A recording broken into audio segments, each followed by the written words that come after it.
been in touch with Nikko since he found out he wasn't going to make the Uruguay squad, and you know what the timeline might be on him coming back? We are working on a timeline. We have been in contact with him. They have a game on Thursday down in Uruguay. It's a kind of fluid situation. We're trying to get resolution, obviously, as soon as possible because we need him. So as soon as I know, I will give you further information. And he's a guy whose effort is never going to be questioned. No. But coming back from such a big disappointment like that for him personally, is that going to be a challenge for you just to make sure that he gets back and gets over that and can commit himself here? There is no doubt in my mind that Nicolás Lodeiro has the highest character, and that whatever team he is playing for, he will give it his utmost. Whether that's Uruguay, whether that's the Seattle Sounders, there's no doubt in my mind that that's going to happen. Is there any concern at all of a hangover just from that disappointment? Because I think as a human, that's got to be a little bit disappointing. There's always nuances to what I just said. So you come back, what's Roman going to come back like? What's Gustav going to come back like? What have our national team, the U.S. national team players been like after a grueling World Cup? We understand those nuances. What I'm saying is up here, he is committed to the team. Up here, he might need time to process a few things, but he's still going to go do the work out on the field. I have no question in my mind that he would do the work on the field. Sure. Have you been in touch with their medical staff at all about how his injuries progressed? I do not know. That would be a question for Chris and Dr. Morris, but I'm sure there's been correspondence. We did ship x-rays that direction, so I'm sure there's been conversations. What was the message to the team today after, I'm sure, going over film and, about tough result? Well, it's always the balance. I said after the game, everybody was disappointed. The raw emotions are there, and you get them try and work smarter, work harder. What were the tactics? Did we accomplish what we trained in? Every week we come out with, okay, here's a plan, here's a game plan for the week. Did we accomplish that? First, us as coaches will digest that, and then we'll try and give feedback to the players via film and conversations. So, film session wasn't great today because we didn't accomplish some of the things we set out to do.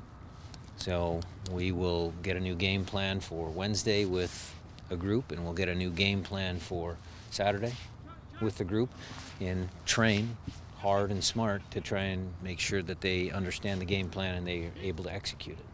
How do you think your substitutions throughout the game worked out? I thought when Victor came on, he was pretty good.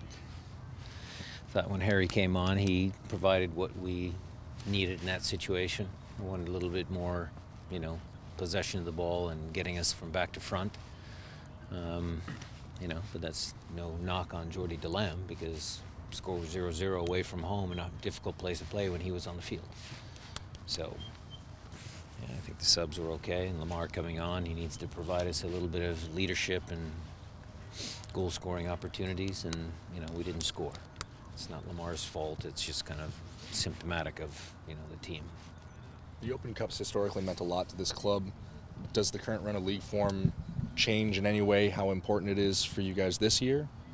We have always placed importance on league, Open Cup, MLS Cup, Cascadia Cup. It's always important to us. All of them are. The challenges that we're facing here is not how much importance you place on a match. It's how do you mix players for a Wednesday, Saturday turnaround. That's the challenging part. We want to win every game. We want to do well in both competitions. So that'll be the trick. Have you found over the years that if you play well in Open Cup and get on a run, that can kind of transfer momentum over to the league, or is it? We've had that. No, we've had that happen.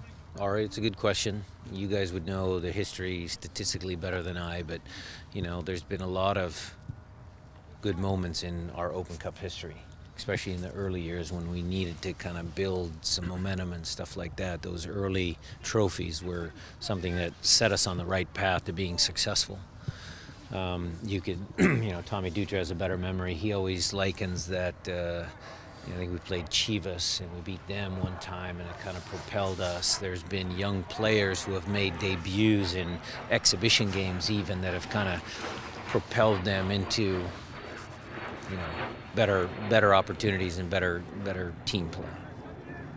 In regards to Nikko, because he's been so fouled ever since he got here, I mean, do you think that the league and its refs have done a good enough job of protecting him and allowing him to play at his best? Because it does seem like he's kind of gotten worn down over the last year and a half here. Yeah. It is a very loaded question. Smart reporter. Look, I've said this with the refereeing. Always said that control the controllables. I cannot, and I will not go on record and say, look, the referees need to do this, this, and this. They have a tough job. But what I will say is that as a league and as a supporter of soccer in general, the days of, 5 minutes after kickoff, you cleaning out the best attacking player, just to send the message, those days have to be gone. Our sport has evolved too much into a very fluid, active, beautiful game. And if we allow that to go back to those days when I was playing, then we're going backwards, really far backwards. Sure. It seems you've tried several things to kind of create a spark, whether it's with positioning and formations. When does it come to a time where you just don't know what else to do? Well, we can always go back to what we know, and that was kind of the theme with the RSL, because away from home we got some results with a 3-man back line, 5-man back line, whatever you want to call it, but, based on the circumstance, them playing midweek, we know 4-2-3-1. The players all know that system top to bottom, and let's put them in a comfortable formation. Let's let them get out there and play, make some plays. Didn't work, but that theory is always the same. Sometimes when you're challenged with getting results, you try and do too much. You throwing stuff up on the board to see if it works. Sometimes consistency has a role, has a factor in trying to get you back on the right foot. Is there a timeline on Ozzy yet? No, he's out there training, getting closer, getting very closer.